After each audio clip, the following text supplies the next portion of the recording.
जय श्री कृष्णा, राधे राधे।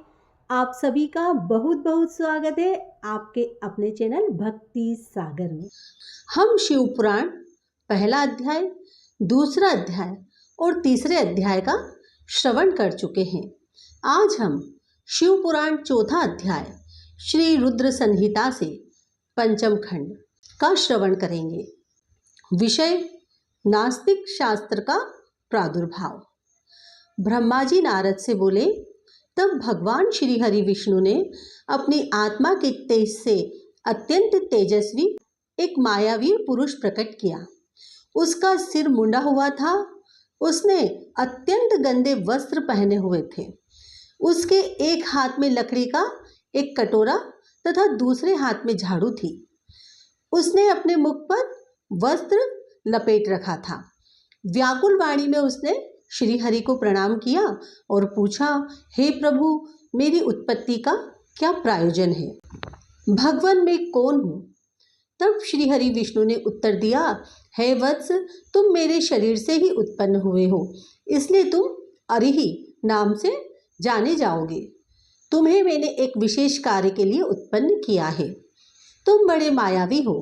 तुम्हें एक ऐसे शास्त्र की रचना करनी है जिसमें 16,000 श्लोक होंगे, जिसमें वर्णाश्रम धर्म की जानकारी होगी तथा जिसमें अपभ्रंश शब्दों व कर्म विवाह की भी व्याख्या की गई होगी। गुरु जी के इन वचनों को सुनकर अरही ने उन्हें प्रणाम किया और बोला कि मेरे लिए अब क्या आज्ञा है। तब श्री हरि ने उसे माया से रचित वह अद्भुत शास्त्र पढ़ाया, जिसका मूल यह था कि स्वर्ग और नरक सब यही हैं, उनका अलग से कोई भी अस्तित्व नहीं है। तब विष्णु ने अरही को आज्ञा दी कि वह सब दैत्यों को जाकर शास्त्र पढ़ाए और उनकी बुद्धि का नाश करे। इस प्रकार यह शास्त्र पढ़कर त्रिपुरों में तमोगुणों की वृद्धि होगी, जो उनके विनाश का कारण सिद्ध होगी। मेरी कृपा से तुम्हारे इस धर्म का विस्तार होगा। तत्पश्चात तुम मरुस्थल में निवास करना। तुम्हारा कार्य कलयुग आने पर ही पुनः आरंभ होगा। ऐसा कहकर श्री हरि विष्णु अंतर्ध्यान हो गए। तब अरही ने भगवान विष्णु की आज्ञा के अनुसार अपने अनेक शिष्य बनाए और उन्हें अपनी मायामय शास्त्र की शिक्षा दी।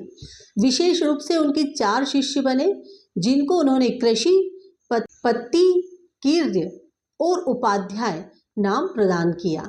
वे चारों शिष्य अपने गुरु के समान ही आचरण करने वाले थे। उनका एक ही धर्म था, पाखंड।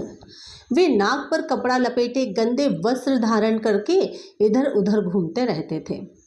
एक दिन अरही अपने चारों शिष्यों को अपने साथ लेकर त्रिपुर नगर में चल दिए। वहां पहुंचकर उन्होंने अपनी माया फैलानी आरंभ कर दी, परंतु भगवान शिव की कृपा से उस त्रिपुर में उनकी माया का प्रभाव नहीं हो रहा था। तब उन्होंने व्याकुल होकर भगवान विष्णु का स्मरण किया। भगवान विष्णु ने अलौकिक गति से सभी बातें जान ली।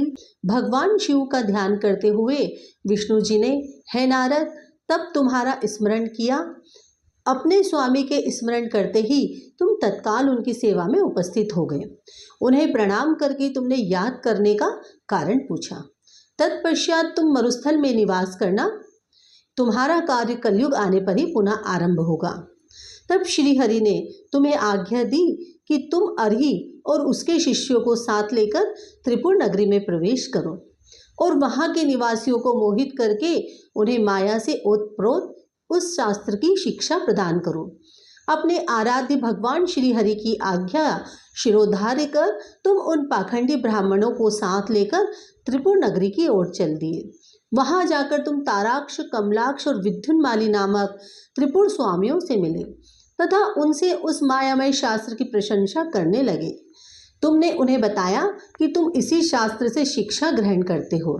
यह बात सुनकर उन त्रिपुर स्वामियों को बड़ा आश्चर्य हुआ और वे उस मायामय शास्त्र की माया से मोहित होने लगे। तब उन्होंने अरही को अपना गुरु बना लिया और उनसे दीक्षा लेने लगे। यह देखकर त्रिपुरों के अन्य निवासी भी उन मायावी शिष्यों एवं उनके गुरु से शिक्षा ग्रहण करने लगे। शिव पुराण का चौथा अध्याय पूर्ण हुआ। कल हम सुनेंगे शिव पुराण 5वां अध्याय। धन्यवाद।